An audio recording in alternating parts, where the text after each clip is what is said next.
Star Wars fans all across the galaxy. This is Uneducated Star Wars Talk, brought to you by the Uneducated Network. I'm your host, Chris Lambert, and thanks for making me a part of your day. Now, before we get into today's episodes, like always, quick plug for the channel. Leave a like and subscribe on all the social medias, Facebook, Twitter, Instagram.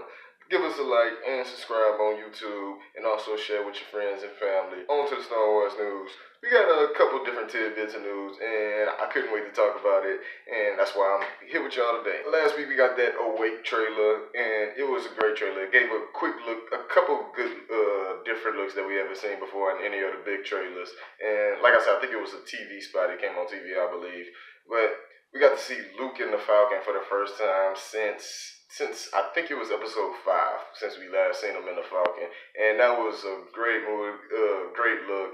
Seen him, the Falcon turning on while he was in it. It was great. I don't actually know if that was him getting in the Falcon and getting ready to leave, get off of Octo, or that was more so just him getting on the Falcon and reminiscing about old times, because when I seen him on it, that's exactly what I did. I was like, oh, I remember him being on there training for the first time, being on there after Vader cut his hand off.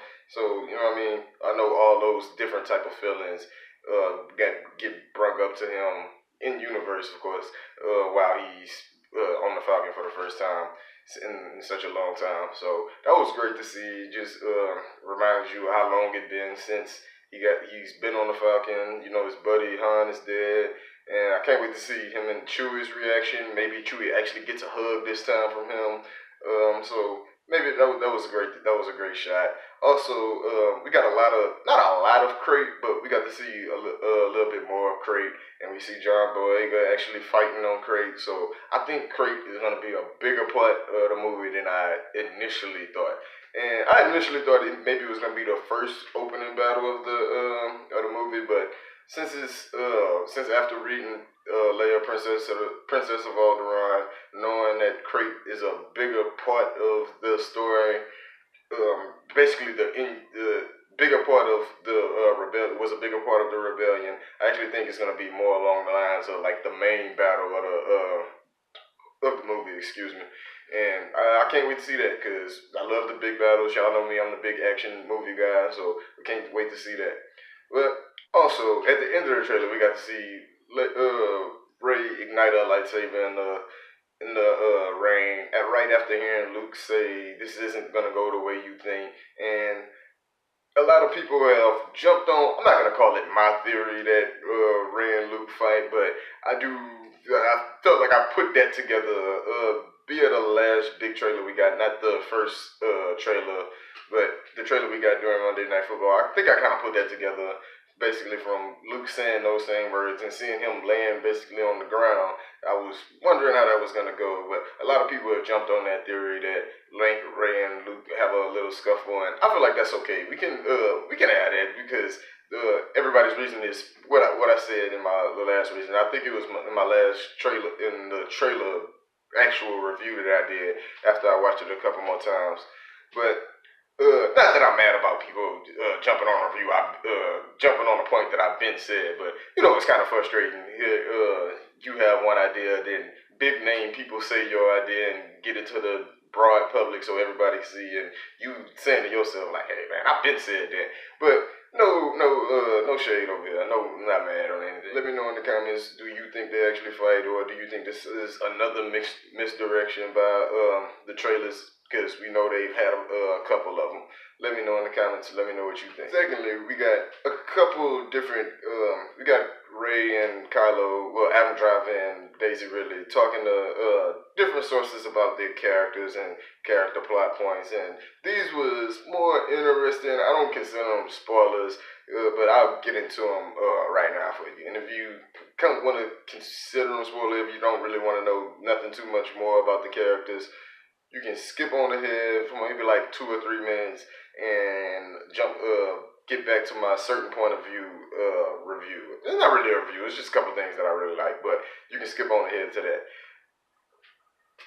But first we got Kylo Ren. He was more so talking about Daisy Ridley characters, Rey, and it gets quoted that, well, I'm not gonna quote him, paraphrase on that she's a princess hiding with a hidden identity, and that was the big thing. That was the big quote from his GQ interview that he did, and I don't think that she's actually a hidden princess, and maybe it was royalty in her background, in her before life, if you will, like her parents are a king and a queen of a planet. I don't think that ties to Leia at all, because I don't think she's Leia's daughter. I don't think she's a Solo. It kind of seems impossible at this point.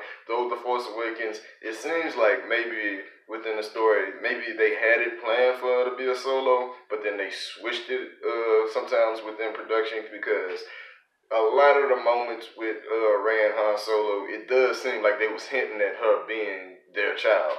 So I think they might have had plans to do it, but maybe they scrapped it at towards the middle of production or something like that.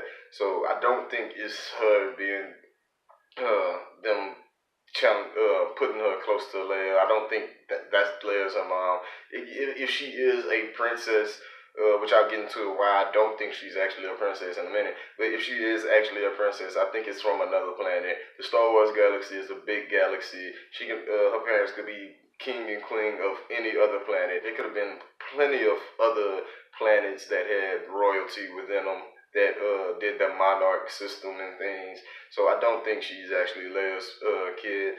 And big reason why is because J.J. Abrams, he made it he's quoted saying that Kylo and Rey are like prince and princess in like the overall, not movie theme, but the story theme. Like it's more of a theme of the story with them, and that's actually what I think maybe Adam Driver was referring to, because I know he's a smart guy. He's pretty smart when it comes to film. He's a in-depth character, and he's well ingrained into the story. So I think that's more so along the lines he was talking. He was using words that maybe him and people in the production use for their characters, like prince and princess.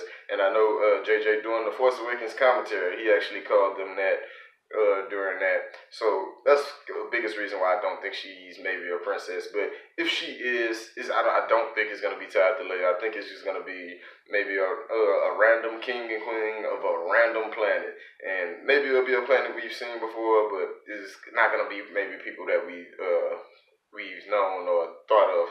So that's the biggest thing with that. Also, Ray had an interview. I think it was with Yahoo Japan, and this was we got a little bit more information. Her talking about her character a little bit more, and the biggest thing that stuck out to me was her saying, and I paraphrase, not gonna quote, that her and Kylo are the symbol of things not being as black and white as we're used to, and that things really not as gonna go as we used to, because Luke does say that in the trailer. But she was saying that this movie is symbolizes that with the characters of Rey and Kylo Ren, that things aren't as black as white, and that there is a middle ground, and sometimes to do good you have to do a little bad, and you know what I mean. And she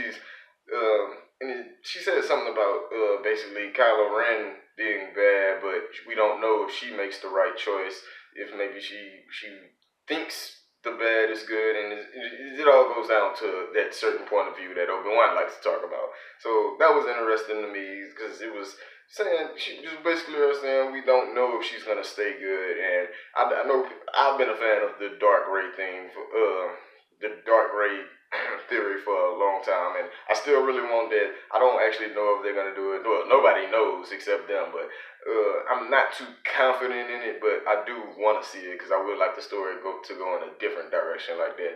And her saying that the black and white lines are a little bit more blurred. I think the word she used was ambiguous, which is a nice word. Shout out to Daisy for that. But I do like that, because it shouldn't. Although we do know it ultimately is good versus evil, we should, like in Rogue One, get to see a little bit more of good people doing wrong to to in the name of the greater good, if you will. Like what Cassian said, all the things he done, all the wrong he did, it was basically in the name of the rebellion. All the people he assassinated, the lives he took, it was in the name of the rebellion. And we do know the rebellion has a quest to get back to the greater good and to free the galaxy and defeat the Empire. But to get to that path, sometimes you got to do things that's not so good. And you know, I love seeing those lines get crossed. I like seeing it being touched on in the movies. And like I said, been saying, I think this movie will be the best movie in the Star Wars franchise because it's gonna touch on things like that, and because I think it's gonna have a lot of action in it, and because of these deeper themes and these deeper points that they want to touch on, I think this movie has a chance to be one of the best movies ever, and totally probably the best Star Wars movie ever. That's all for this episode. Let me know in the comments what you think. Let me know in the comments how excited for you are The Last Jedi. Did these little interesting things about the characters, did they do they make you pop? Do they make you more interested? They interested in me, but are they interested in you is what I'm trying to say. But let me know in the comments. We got a week till Battlefront 2. Let me know in the comments how you feel about that. And I can't wait for The Last Jedi. These little character things are just I don't truly love getting these, but these didn't hurt so much because they was little they were more so character based and not plot based. I don't think Kylo Ren dropped the ball and revealed a greater plot point or anything. I think he was just speaking within movie themes or story themes. So let me know. Let me know in the comments. As always, leave a like and subscribe. And until next time, I'm Chris Lambert. Bye bye.